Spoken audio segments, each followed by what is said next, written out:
शिवसेना के बड़े लीडर और राज्यसभा के सांसद श्री संजय राउत जमकर बरसे भारतीय जनता पार्टी पर।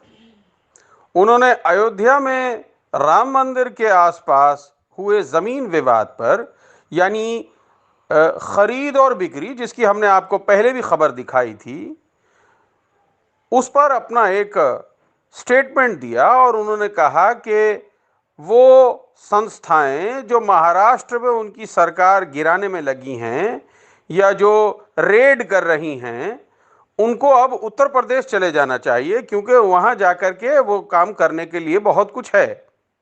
साथ ही साथ उन्होंने ये भी बताया कि मुख्यमंत्री उद्धव ठाकरे पूरी तरह से सेहतमंद हैं और पूरा काम देख रहे हैं।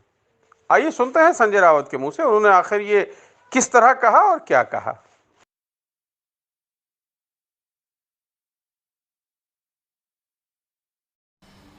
मैंने नहीं लिखा है, ये देश को उनके बारे में पूरी जानकारी।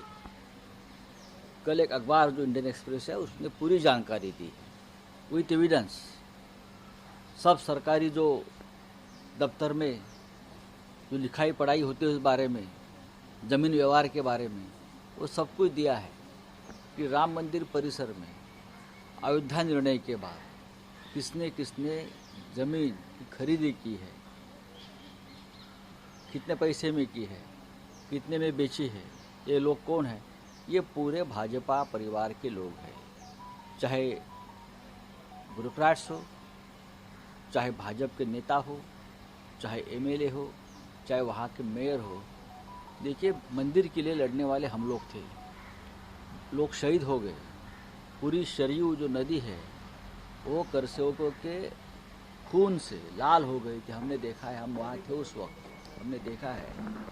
और अब ये मलाई खाने के लिए राम मंदिर के नाम पर ये लोग आए हैं। महाराष्ट्र में भाजपा के जो नेता है और देश में भी विपक्ष के बारे में बहुत बोलते हैं, उनको ईडी, मनी लॉन्ड्रिंग, सीबीआई का नाम लेकर धमकाते हैं। हाँ, सरकार गिराने की कोशिश करते हैं। मेरा उनसे आह्वान है, ईडी सीबीआई से, अब जाइए अपना एक दफ्तर अयोध्या में खोलिए और काम करिए। कहाँ से पैसा आया अयोध्या में, किसका पैसा है, हाँ, ये मनी लॉन्ड्रिंग का है या और किसी देश से विदेश से आया है। एक बार देख लीजिए, महाराष्ट्र में, मुंबई में भी जो लोग हैं, जो महाविकास आघाड़ी के नेताओं के पीछे पड़े हैं, बदनामी कर रहे हैं, उनको भी मेरा आह्वान है, आप जाइए, आप स्पेशलिस्ट हैं ना इस मामले में, जाकर बैठे अयोध्या में और आपके जो रिश्तेदार है वहाँ बीजेपी के, हाँ, उनके भी जो व्यवहार है उस बारे में देश को बताइए। तो चंद्रकांत दादा पाटिल की नज़र कमज़ोर हो गई, उन्हें दिखता नहीं, उन्हें वो सुन नहीं पाते और वो पढ़ नहीं पाते।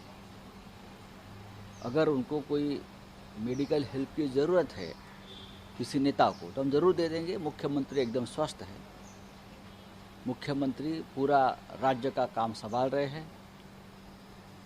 पूरा विधानसभा का अधिवेशन भी कल जहां वो घर बैठे थे वहां से वो देख रहे थे और नियंत्रित भी कर रहे थे। बात ऐसी है कि मैं दिल्ली से आया हूँ, अभी 20-22 दिन वहाँ था, लोकसभा और राज्यसभा में देख रहा था और मैं प्रधानमंत्री जी को ढूंढ रहा था।